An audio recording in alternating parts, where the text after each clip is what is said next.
Yeah, I was thinking about it. We still haven't had a funeral for my dad who died last January because we can't get into Canada. It's been over a year. We still haven't had a funeral. I mean, he was cremated, so it's okay. But Yeah.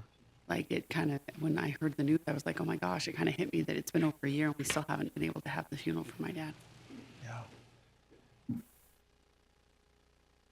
because of all the cross-border stuff. Okay. We have Paul Jones, Ben Stanley. I see you on Zoom. Can you hear us? I can hear you, Chairman. Paul Jones. Go ahead and get started, Maureen.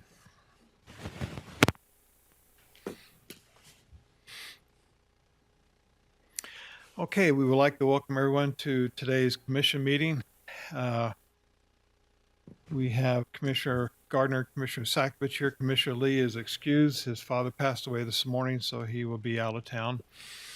We will begin our meeting, as always, with a reading, prayer, or thought, followed by a pledge of allegiance. And we always ask someone in the audience to provide the prayer or pledge. Is there anyone here, Reverend Couples, for the prayer then? Okay, and is there anyone here that could lead us in the Pledge of Allegiance? Alice, thank you. All right, Reverend.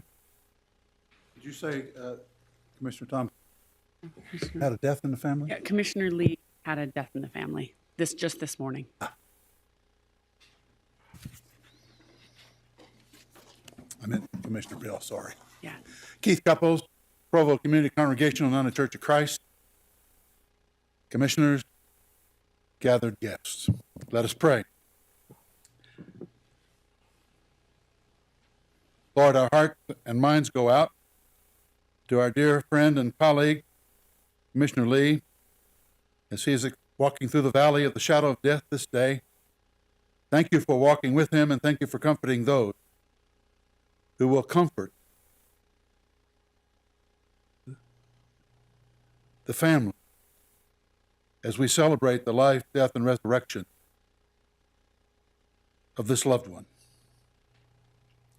With purpose and resolution, O Lord, we have arrived at the beginning of the weekly meeting of the Utah County Commissioners. As Proverbs 4:23 reminds us, we shall keep our hearts with all diligence, for we remember that from them flow the issues of life. Lord, in our undertakings, grant us prosperity and good success. In our friendships, grant us to find our friends faithful and true. In all things physical, make us fit and healthy, able for the work that is to be done. In all things of the mind, make us calm and serene, free from anxiety and worry. In material things, save us from poverty and want. In spiritual things, save us from doubt and distrust. Grant us this day, Holy Father, in our work, satisfaction, in our deliberation, true wisdom, in our pleasure, gladness, in our duty, loyalty, and love. In the name of eternal holiness, even Jesus the Christ. Amen. Amen. Thank you, Reverend. Thank you. Please join me in the Pledge of Allegiance.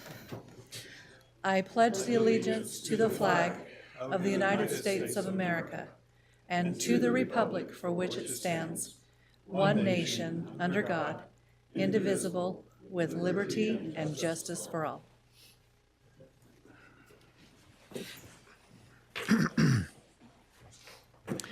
What we will now do is go to our consent agenda, and how that works is that we review the regular agenda, and if there are no questions, we will then move those items to consent and make them as and approve those items.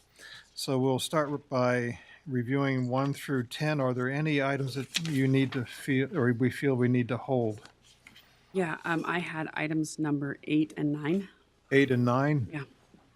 Okay. If we could strike item number 4, Strike 4. Yep.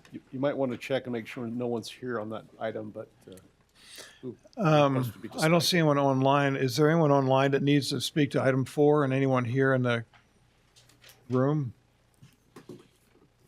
So we'll go ahead and strike number 4 then.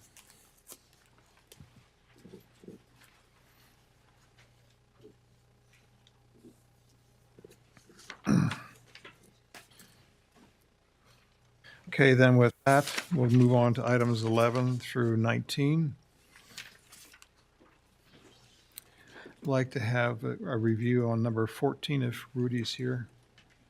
Yeah, Thank Rudy you. is here. Item 19, if we could continue that for 3 weeks. 3 weeks to April 20th, okay?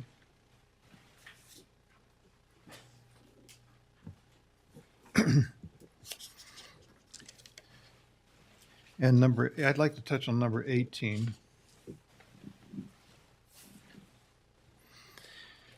Are there any others? No. And then, Dave, which closed sessions do we need? Just item 23. 23, 3, so we can strike 20, 21, and 22. striking 20, 21, and 22. Concur with that. Yeah, and holding 23 as stated. That's a yes. Okay, I think that's it. Last call. All right, Maureen, where are we with this? I show we're striking 4, holding 8, 9, 14, 18, continuing 19 for 3 weeks to April 20th, striking 21, 20, 21, 22, and holding 23 as stated. Okay, thank you.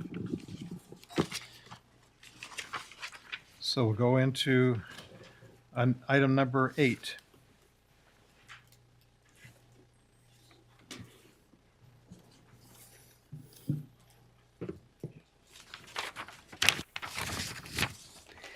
For item number 8, could you tell us a little bit more about what this contract is, what the training does, what it's for? Sure.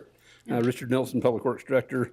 A couple of years ago, we went with the Asset Works program to do all of our tracking for all of our equipment and vehicles, everything like that. We're also starting into the road segment of that. It goes for all the road inventories, things like that. This is specifically for the fleet side.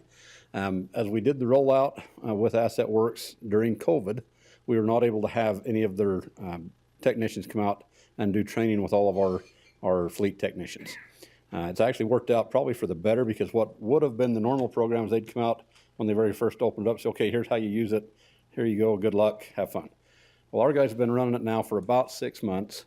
And as we've talked back and forth with the program guys at Asset Works, I feel like it would be a really good idea to have their guys come out, and that's what this change order does. Let them come out and actually spend a week with our technicians, answering questions, showing them how to use different features of the program and how it works, and feel like that would be very beneficial to them, and they can hopefully maximize the use of that program. So the reason I brought it up is I know that we've talked several times about the concept of possibly outsourcing basic maintenance. Yep, lube oil filter sort of thing. Yeah. Yep. And so I'm just wondering where we are on that and how this would play into that. We actually sent out an RFP last fall for lube oil and filters, and we got 0 responses. So we are taking a different approach, and with help from the sheriff's office, we are actually hand delivering requests for proposals to the various shops that we feel like could be Okay. used. Whether we'll get any response from them or not, I don't know. They may have a labor shortage, yeah. but I just want to make But sure that we're at least trying, because Yeah. I know that your staff are highly skilled, and I would prefer that we have highly skilled people doing highly skilled work. Yep.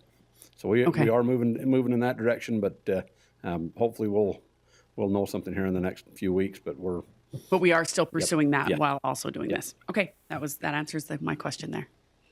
All right, with that, I'll move to approve item number 8. And I can approve that, so all in favor say aye. Aye. Aye, that passes 2-0. Item right. number 9. 9. So this one, I'm noticing this is about a 33% increase in the cost, which typically would be incredibly alarming, but I've sat through many of these in MAG recently. And can you just talk to us a little bit about what the underlying factors on what caused this significant increase is? And this is actually one of the ones that was on MAG in the last couple of months for this very project. This change order was anticipated as part of that increase on the Salem Parkway project. What we're seeing is with the ongoing time that it's taking to get right-of-way purchased because of the daily changes in right-of-way costs and things of that nature, the time it's taken to get us through the Corps of Engineers for all the wetland approvals, and then what we're anticipating going into the construction side of it, that because of the volatility of the commodities that we'll be using for the roadway, it'll take a lot more of our construction managers' time to do that and to track all of that. So that's what most of this is reflected in, is those costs that are associated with the volatility and the price increases we've seen over the past few years here with this project. Is it primarily cost of land and right-of-way, or is it primarily labor or materials? So on this one here, it's a combination of all of it, because this is our designer and construction manager. That's who project engineering consultants are. So they're the ones that are basically running this project. You know, we do have an oversight role, but they're our boots on the ground. So we're getting a little bit of all of that in the equation. So. Does that answer your question? No, it absolutely does. I think it really just helps underscore what I said a year ago when I was elected, that we have got to get these projects done as quickly as we possibly can, because between inflation and labor shortages, if we are waiting another year to do projects, not that we are waiting by any means, but I just think this one, we've been actively working on, but this is a great example, and it illustrates that costs are going up by 30%, $500,000 in this case. Yeah. So anything that we can do, whatever you need from us to help you get things done more quickly, please ask us, because I would much rather hire another project manager and that costs $100,000 than pay $500,000 in increase. So whatever you need from us, let us know. Any red tape we can cut, because these costs are only going up. You can just get people to cooperate on selling their land. We're working on that one, but beyond that, if there's anything else you can think of from us. But we're actively moving forward with it. We are making some progress with the landowners, so I feel like we're going in a good direction. Fantastic. And on other projects as well, if there's things we can do, please ask. Great, thank you. Okay. All right, with that, I'll make a motion to approve item number 9. Okay, all in favor, say aye. Aye. Aye, and that passes 2-0.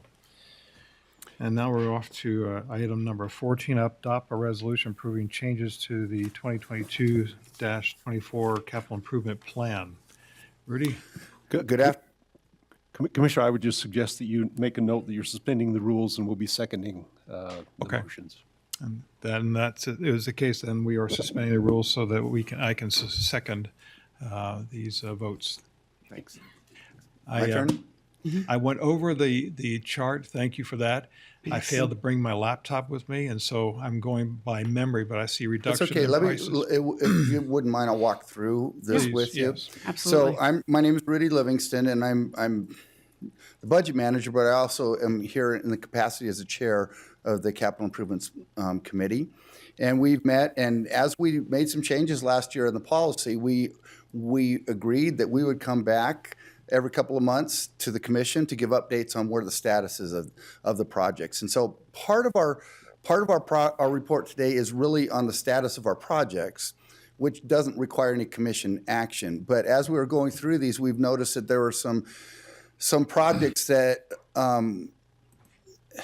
there have been some changes in the estimated cost to complete these projects. Some of it related to exactly what Commissioner Gardner just mentioned. Inflation. Some of it's related to some scope creep and other things. So if you don't mind, there are a few of them here, and I would want to walk through these with you. The first one is we have a STAFA upgrade in the HJB. It increased from $120,000 to a new estimated cost of $357,000. The original cost was an estimate that was done a couple of years ago, but now we've actually received an actual quote, and that is the amount that they are planning these charges for the services to upgrade the electrical systems. The STAFA is what controls the building, all the electronics and things that we have on building wide. So that went up because, timing and just an estimate. So it went up to $230,000. Yeah, correct. $257,000. It went up $237,000, correct, yes. So that went up. The second one is the North County Master Plan. We originally estimated that it would cost $90,000 to do the initial study to determine what our best use was. And this is one where it actually decreased in value. So the cost actually decreased by $60,000 from the original estimate. We always like it when that happens, don't we? There's two of them that decreased. I was surprised Correct. by That's that. not usually a thing. It's usually not the thing, but they made an estimate and they've been working through it, and that's a good thing. It'd be nice if it was 30 million, but it's a 30,000, so we'll take the 60,000. The third item on our list is with the records storage. We're building. The plan is that we would build a new record storage building out on the Spanish Fork campus. And as we originally estimated about $1 million, and as they have been working with the records team and what the needs that we have out there to properly fit that building out, the cost has actually increased by $400,000. Now, some of that is also inflation that always has been getting into our way here recently. So that's the third item on our list. The It's fourth item. inflation plus you had more Scope accurate creep. estimates on this one. Correct, and they're changing a little bit of the scope as they've talked with our recorders, our records management team. We've made sure that we have the right equipment in the right places out there for this. So it's a combination of those. The third one is with regard to the security fencing out at the sheriff complex. Part of this is inflation, but there's also been some scope creep out there. They initially bid this out where they would be putting fencing around the perimeter and have a little teeny tiny shack for the guard, and now there's a bigger guard shack. There's a few more improvements with safety, some security cameras, and a lot of different things have been rolled into that. So the price tag for that has gone from an estimated $1.2 million to $2 million overall. Now, that project is underway right now, and so anticipating having that done, but there is a $750,000 increase in the project costs because of those changes that were made and inflation once again. Was cameras not included in the original fencing proposal? There were not. It was just straight fencing, was it not, Richard? Yeah, it was just straight fencing, and there was no security measures out there, which. And I don't recall the security shed either. I remember the fencing specifically, but not Correct. a security shed. It was intended to be just like a little shack, correct? Yeah, right. That's the original intent was just a 4x4, 6x6 area for a guard to be there at the gate. That they've looked at something a little bigger than that is what they feel like they need, so that's included in that other estimate. Yeah. Item number 5 on this list. We'd originally approved a jail remodel, about $5.1 million. As they've gone through the facility and looking at it out there, it became evident that they needed to do an upgrade to the mental health portion of the jail, and that is a major increase in the price tag. It went from originally $5.15 million to $9.4 million, almost $9.5 million, because they took on a new piece of that project as they were doing the plans for the remodel of the medical wing to make it more secure and safe, to provide for patient security as well as the medical professional security and other staff. They determined that because of the number of mental health cases and things that we're receiving out at the county facility, that we needed some additional improvements there. And so that's a major increase. And I talked to the deputies in charge of that ward, and mental health has been an increasing issue now for the last at least 20 years that he's aware of, and has taken up a major portion of the percentage of those who are inmates there. And that doesn't include the ones that Wasatch Behavioral Health is handling along with the other communities that are supporting that. Yeah, I was surprised by that jump. Right now, I don't have an answer to trim it back further still, but. yeah, and we have given this in a draft form. This can be modified. If the commission does not choose to make these increases, we can put it on hold and see, and look at it a little bit later if that's what the commission chooses to do. And that's why we're bringing it to you. I'll probably I'll have a follow-up with you on that. Yeah, yes. One other thought on something like this one with the jail, as we get into the design and actual bidding process for this, one of the things we can do is we can do a base bid that says the addition that we're looking at for medical, and then an additive alternate that's the remodel for the mental health and things like that. So it's one of those where we can kind of pick and choose what we do and what we don't do in the bidding process. And it gives us actual numbers versus estimates. So that may be a way that we look at it, that once we get to where we know what the real cost will be based on a bid, then we could do it as an additive alternate bid. And that way it gives us the flexibility there when we get to that point. Yeah, and I know inflation is part of the problem with this change. Yeah, and that actually speaks to a point that I was going to bring up. Some of these are really, they're estimates, and so they're revised estimates. And until we actually get into the bidding process, we really won't know. And hopefully the numbers will come in a little bit less, but, you know, we won't know. So they're scoping, this is what our team is scoping out.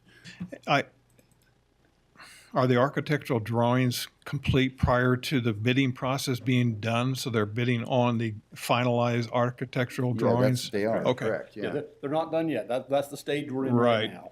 But yeah, before we go to bid, they'll have that final plan done. Got it. Thanks.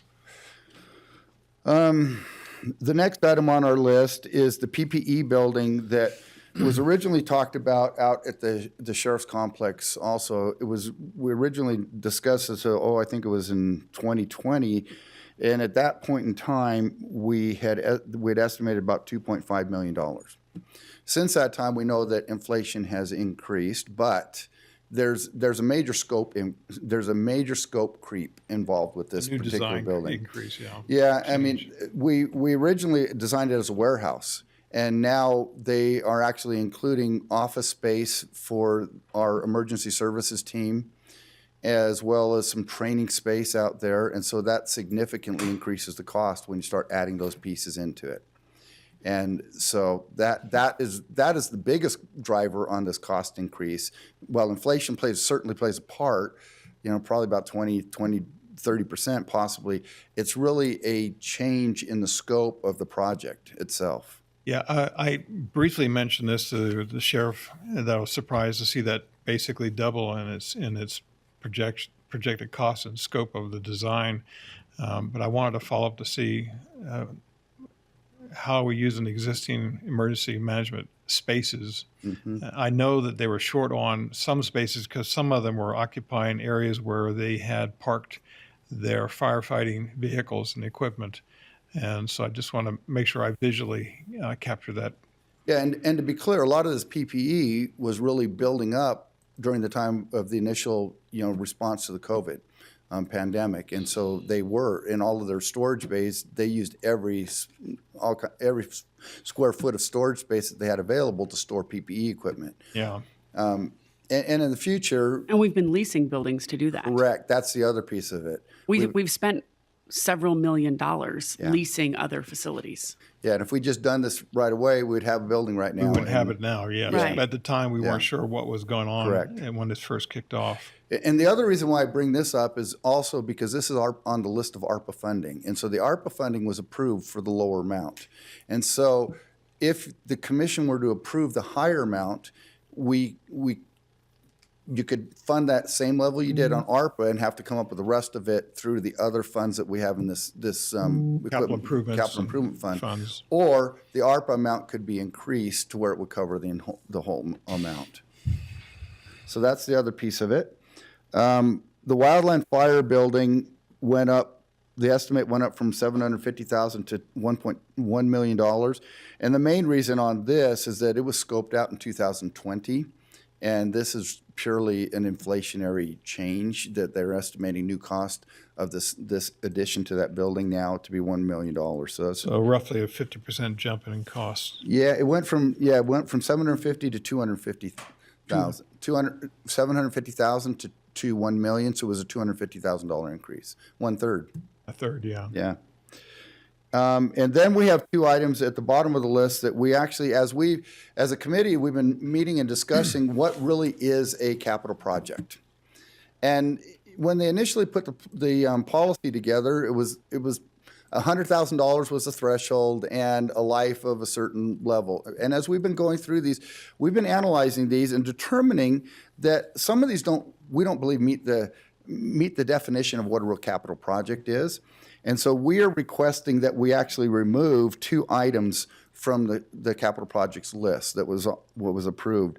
We have one that is a really important project, and that being the programming for electronic encounter forms. And that's in conjunction with our IT people working with the health department to improve that process for intake and gathering information. Really, really important process, but it's not really a capital project. And it is being funded by ARPA funds, and it will go forward still, but just outside of the CIP plan. The other one is we have a 500 kilowatt. As you do future capital review requests, include in there a standard definition of what a capital improvement means. Yeah, and we've had a discussion with the committee, and we spent quite a bit of time last year making adjustments to the CIP policy. And we figured that now with Mr. Shawcroft retiring soon, we'll take it in after he's done and then we'll figure it out, right? No, Dave, he's been such a great help in getting this process going. But no, we have some revisions that we would like to make to the definition of the capital projects. And so we hopefully will be bringing that to you later in the next several months. Yeah, and you can circulate that by email, but there's several online that you could find and just draw from that. Yeah, and we have an idea of what we want to do, but really we need to get back to the brick and mortar in this program. I mean, in my mind, airplanes don't really qualify, nor do pontoon boats. But they should be in the equipment replacement fund. Yes. Because we need to be providing for the future replacement. Yes. And so we're looking at making some modifications, and my team is in the process right now of finalizing the first draft of the equipment replacement fund policy that we will be bringing to the commission, probably in a work session, I hope within the next 2 weeks, so that we can weigh in on that and discuss that. Because we think it's so important that we provide for the county's future needs. And this is one of the pieces that we have to do that. I mean, it's just so critical that we take care of those things. The rest of the items on here are really statuses, and because this is changes, we have updates on the status of like ARPA projects and things where it doesn't really require any commission approval because you've already determined what will be there. And then we added for good measure on the last part of this is just where we are changes in the process, where things are. So for instance, we have on here that we have window replacement to upgrade things, and it said we're ready to start design, and we're waiting for results from the envelope study. So we're just updating, so the commissioners have the updated information that you'd requested, so we can keep on top of these projects and make sure that they're moving forward in the process. That's great, Rudy. And so you'll be coming back to us in May, I guess. Yeah. Every other month type Absolutely. of thing. Okay. And we'll give up. Hopefully, we won't have too many major increases. So we do have. The item is, to approve a resolution to make adjustments. So, and because this is a draft, we can always take things off of here that you don't want to vote on right now, or or you could take it in its entirety. So I just want to remind you that's actually the item that we have here to work on. Otherwise, we'd be in a workshop. Yeah, with Commissioner Lee out of here, this is a crucial one that he and Commissioner Gardner and I have been deeply involved. I'd like to continue this maybe. April 6th is, we're not having a meeting, but maybe the week after that then. In April, April 13th. 13th? Continue that. Yeah, I think that'd be great. This is such a high importance thing that I think it's really important for Commissioner Lee to weigh in on as Yeah, well. and that way we can comb through separately the questions on those other Yeah, increases. absolutely. And we'll have a chance to go through this and sort out some of these things. Thank you. Okay? Appreciate that, Rudy. You're welcome. So I guess I'll move to continue this 2 weeks, is it? April 13th? Yes. Yeah. So, That is 3. 13th. That's okay. It's 3. So April 13th then. So we'll make a motion to, Oh, yeah. Okay. I will, and we're good with that. Then I will make a motion to continue this for April 13th is 2 weeks. 3 weeks. Next week is the 30th. The week after that is the 6th. the next is the 13th. Yes, So I will make a motion to continue this for 3 weeks until April 13th. April 13th. Got that? All in favor? Aye? Aye. This is 2-0.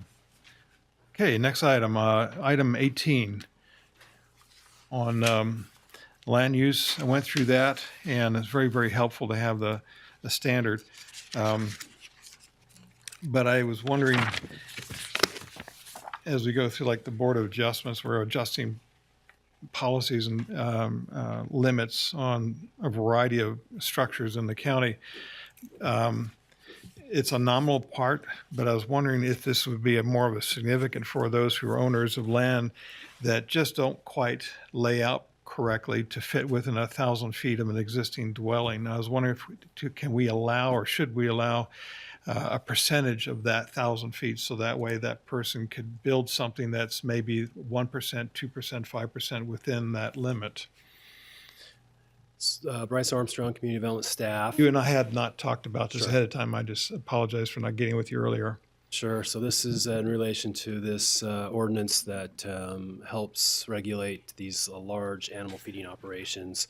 And I think Commissioner Sakovic is referring to the proposal to have these such facilities when they meet the threshold that's defined by the state. Yes, Number it's of paragraph animals. 4.72, location and setback requirements of agricultural buildings and structure. The proposal is to have these any structure or facility that's associated with this type of use 1,000 feet from any existing dwelling or other type of use that's defined in the state statute, institution, educational institution, hospitals.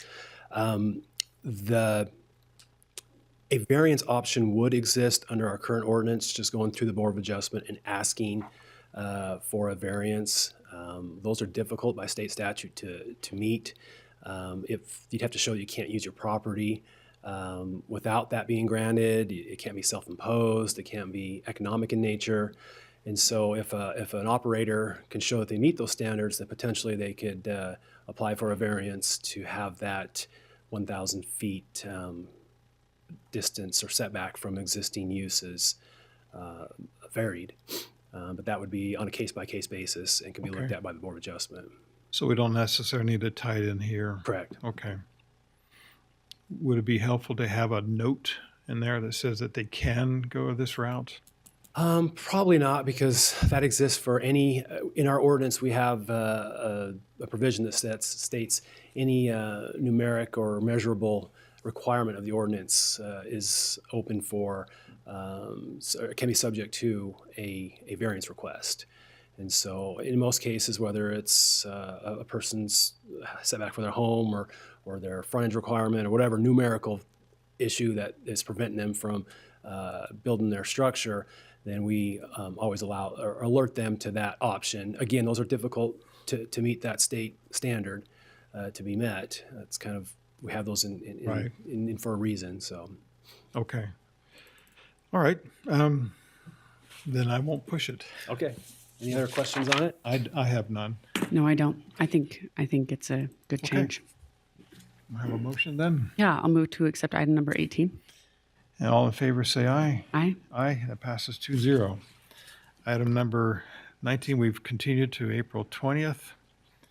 And that, I believe, concludes our It's public comment. public comment time. Any public comment? Present to this room? Eldon's not here, so. Well, we better hurry this part along then, if that's the case. Eldon, this is recorded, so you can get back at me later. Any online, Maureen? I don't see anybody. Then with that, we will close our regular agenda and move into our closed session. Thank you, everyone. Yeah. Second one, our election one. Yeah. And the one you heard the resolution. Oh,